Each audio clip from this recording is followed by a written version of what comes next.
حنفی ہیں آج آپ آمین خاموشی سے کر لینا، کیا کر لینا، آمین زور سے نہ کرنا اور رفع دل بھی نہ کرنا، کیونکہ حضرت تشریف لا رہے ہیں، بہت بڑے ہیں ہمارے. تو مسجد میں جو ہے تو جو شافعی تھے انہوں نے تو آمین چپکے سے کر لی، اور جو حناف تھے انہوں نے ہلکے جہر سے کر لیا. عقل حیران ہو جاتی، اتنی محبت. اس کا مطلب تو یہ نہیں کہ ہم بھی ایسا کریں، نہیں، یہ صرف بتانا یہ ہے کہ یہ حضرات آپس میں ایک دوسرے کی اکرام احترام کتنا کرتے تھے. آج تو ایک دوسرے کو تو نفرت کی نگاہ سے دیکھا جاتا ہے. یہ حنفی ہے بس اتنی نفرت کی نگاہ سے. اور عوام کی بات تو چھوڑ دیجئے، جو حضرات نماز پڑھانے والے ہوتے ہیں، جمعہ کے وقت پڑھواتے ہیں، وہ اگر جو وہ کہتے ہیں کہ بھائی جو ناف کے نیچے ہاتھ باندھے، اس طرح سے انہیں کیا کچھ کہیے، غلط انداز میں اس کو پیش کر لیتے ہیں اور ایسے ایسے الفاظ زبان سے نکالتے ہیں محراب پر کہ عام آدمی شرماتا ہے. تو یہ ہے وہ ہمارا نفسیاتی اختلاف. کیا؟ لیکن فقہاء کرام کے یہ اختلاف یہ تو رحمت ہے، اس میں وسعت ہے. اور یہ اختلاف صرف امام شافعی علیہ الرحمہ امام ابو حنیفہ کے درمیان میں نہیں، یہ صحابہ کرام کے درمیان میں تھا. صحابہ کرام کے درمیان میں تھا، بالکل تھا. کس زمانے میں؟ حضور پاک کے زمانے میں ہی. اچھا، اس زمانے میں بالکل. تو لیکن ایک دوسرے پر وہ تان نہیں کرتے تھے. اس کی ایک مثال میں بتاتا ہوں بس. اللہ کے نبی صلی اللہ علیہ وسلم نے صحابہ کرام کو بھیجا مدینہ طیبہ سے، فرمایا کہ جلدی کر لو، بنو قریظہ جو یہود کا قبیلہ ہے وہاں پہنچ جاؤ. یہ روایت میں ساتھ میں یہ بھی فرمایا جلدی چلو، عصر کی نماز وہیں پڑھ لینا. جلدی جاؤ، عصر کی نماز کہاں؟ بنو قریظہ میں. بات ہو گئی. اس کے بعد صحابہ کرام نکلنے شروع ہو گئے. چلتے چلتے دیر ہو گئی، ساتھیوں کا انتظار بھی کیا اور کچھ سامان وامان اٹھانا تھا، جو بھی تو نکل گئی. چلے راستے میں عصر کا وقت آ گیا، دیر ہو گئی. اب سوال ہے کہ عصر کا وقت ہو گیا تو عصر کی نماز پڑھیں یا نہ پڑھیں، یہ مسئلہ ہے نا. صحابہ کرام میں بعض لوگوں نے کہا کہ بھائی تیاری کر لو، جس کا وضو نہ وضو بنا لو. کیوں؟ کہ نماز پڑھ لیں گے. کیا پڑھیں گے؟ تو ایک جماعت نے کہا کہ حضرت نے تو فرمایا کہ نماز پڑھ لو کہاں؟ بنو قریظہ پہنچ کر، تو راستے میں کیوں پڑھیں گے؟ ان لوگوں نے کیا بتایا، حضور پاک کا منشا یہ تھا جلدی جاؤ. کیا؟ تو ٹھیک ہے، اگر ہم عصر کے وقت وہاں پہنچتے تو وہیں نماز پڑھ لیتے، لیکن اب تو عصر کا وقت تو یہی ہوا، تو یہ کون سی عقل مندی ہے ہم نماز چھوڑ دیں گے؟ وہ حکم الگ ہے، یہ حکم الگ ہے. جلدی جانا تھا تو نماز تو فرض ہے، ان الصلاۃ کانت علی المؤمنین کتابا موقوتا، تو قضا ہو جائے گی، نماز دیر ہو جائے گی، تو اس لیے وضو بنا لو. چلو ٹھیک ہے. ان لوگوں نے کہا ہم تو نہیں بنائیں گے، اس لیے کہ یہ تو حضور پاک کے منشے کے خلاف ہو جائے گا. اور ٹھیک ہے، آپ نہ پڑھیں، ہم تو پڑھ لیں گے، پھر دیکھا جائے گا. ایک جماعت نے نماز پڑھ لی، ایک جماعت نے نماز نہیں پڑھی، جان بوجھ کر انہیں بالکل نہیں پڑھیں گے. کیوں؟ حضور پاک نے کیا فرمایا؟ بنو قریظہ جا کر نماز پڑھ لینا. بہرحال بنو قریظہ پہنچ گئے تو نماز قضا ہو چکی تھی. اب انہیں وہاں نماز پڑھ لی. اب جب واپس آ گئے، اب بتانے صورت آپ، تو عرض کیا یا رسول اللہ صلی اللہ علیہ وسلم، ہم کو آپس میں اختلاف ہوا، ہم کو کیا کرنا چاہیے تھا. لیکن سب آپس میں گھبرا رہے ہیں. وہ بھی گھبرا رہے ہیں کہ شاید ہم سے غلطی ہوئی، یہ لوگ اندر سے گھبرا رہے ہیں شاید ہم سے غلطی ہوئی، ہم کو تو وہیں جا کر پڑھنا تھا. اور وہ سوچتے ہیں کہ ہم کو تو راستے میں پڑھنا چاہیے. آپ نے ان سے فرمایا کہ آپ لوگوں نے کیا کیا؟ حضرت ہم نے راستے میں نماز اس لیے پڑھ لی، ہم نے کہا نماز فرض ہے، وقت کے اوپر پڑھنی ہے. ہم یہ سمجھے آپ کا منشا کہ جلدی جانا مقصد ہے. کیا؟ کہ جلدی جاؤ، بنو قریظہ جا کر عصر کی نماز پڑھ لو.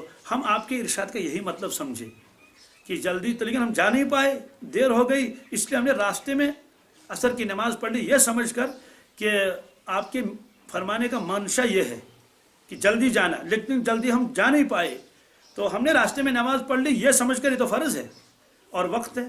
ٹھیک ہے. اور آپ لوگوں نے کیا کیا؟ حضرت ہم نے سمجھا کہ نماز وہاں پڑھنی ہے، ہم نے سمجھا کہ حکم یہی ہے، حکم کہ دیر ہو جائے یا سویر ہو جائے، تو اس لیے ہم نے راستے میں نماز نہیں پڑھی، یہاں تک قضا ہوگی، ہم نے وہاں جا کر نماز پڑھ لی. اب مجھے بتائیے، ان جو دونوں یہ طبقے تھے اس وقت، ان میں نافرمانی کس نے کی اور کس کا جذبہ تھا نعوذ باللہ من نافرمانی کا؟ کسی کا تھا؟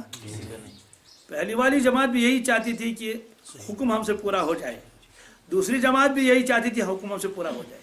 اب ہوا کیا؟ پہلی والی جماعت نے اس ارشاد کے اوپر غور کر لیا کہ ارشاد کا مطلب کیا ہے. ارشاد کا مطلب یہ نکلا جلدی جانا. کیا؟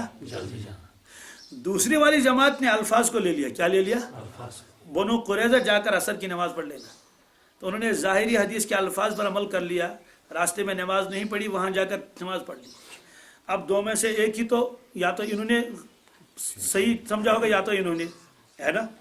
تو اگر انہوں نے صحیح سمجھا تو وہ غلطی پر ہے, اور اگر انہوں نے صحیح کیا تو یہ غلطی پر. دو میں سے دونوں صحیح نہیں ہو سکتے, دونوں غلط بھی نہیں ہو سکتے. اب جو صحیح ہوگا تو اس کو شاباشی دیں گے, جس نے غلطی کی اس کو تو ڈانٹ ڈپٹ ہونی چاہیے.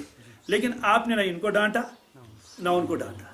ان کو فرمایا آپ نے کیا کیا, ہم نے راستے میں نماز پڑھنی پڑھنا جاؤ ٹھیک کیا. آپ نے کیا ہم نے وہاں جا کر پڑھنا, آپ نے بھی ٹھیک کیا. بات سمجھ آ گئی؟ کیوں؟ آپ سمجھ گئے کہ منشا ان دونوں کا کیا تھا. تو ان کا منشا بھی تھا کہ عمل ہو جائے حضور پاک کے فرمان پر, لیکن وہ یہی سمجھے کہ جلدی جانے کا مطلب یہ ہے کہ عصر کی نماز وہاں پڑھ لو, جلدی جاؤ. اور یہ عرف عام میں بھی ہے بھائی, جلدی جانا پلوامہ میں ظہر کی نماز پڑھ لینا. لیکن اگر آپ کو دیر ہو گئی تو کیا آپ ظہر گھر میں نہیں پڑھیں گے؟ تو یہ وہ یہی سمجھے. اس کو کہتے ہیں کہ المجتہد اذا اجتہد.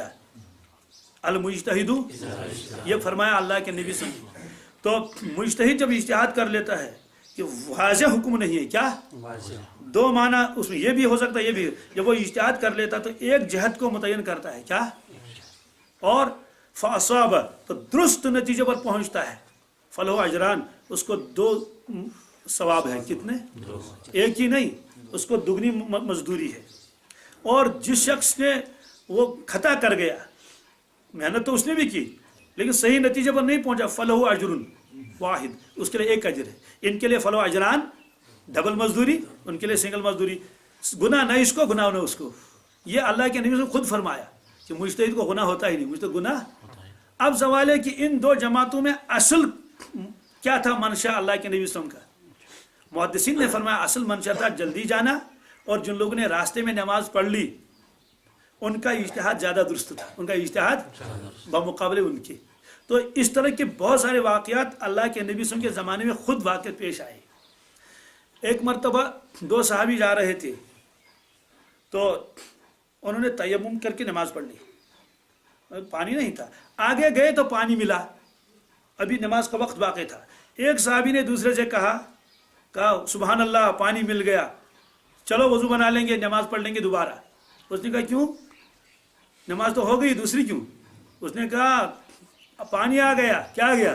دیکھو پانی مل گیا, اور جب پانی ہوتا ہے تو اس وقت تو وضو کرنا ضروری ہے, تیمم تو. اس نے کہا نہیں, میں تو ایک مرتبہ پڑھ چکا, دوبارہ کیوں پڑھ لوں؟